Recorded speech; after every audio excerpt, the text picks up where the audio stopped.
আমরা এখন মসজিদুল কুবাতে যাচ্ছি। সামনে যে মসজিদটি দেখছেন চারটি মিনার, এই চারটি মিনারের সমন্বিত সুন্দর চমৎকার মসজিদুল কুবা।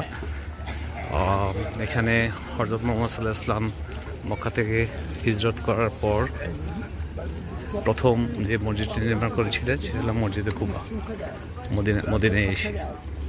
এবং এই মসজিদে তারা উনি মসজিদ নির্মাণ শুরু করেছিলেন।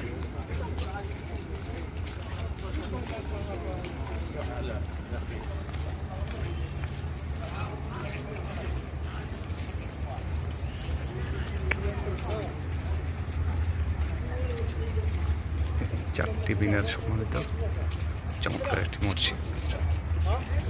এই হলো সেই জিআরটি যারা আমরা নিম গাছ বলি।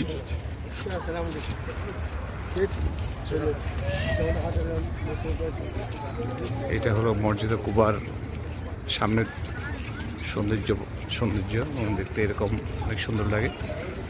এখানে প্রচুর দর্শনার্থী আসেন প্রতিদিন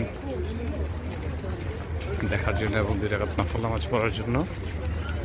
এখানে উল্লেখ্য যে যারা ঘর থেকে অজু করে মসজিদে কুবায় এসে 2 রাকাত নফল নামাজ পড়ে তার একটি নফল উমরা হজ সব পাবেন।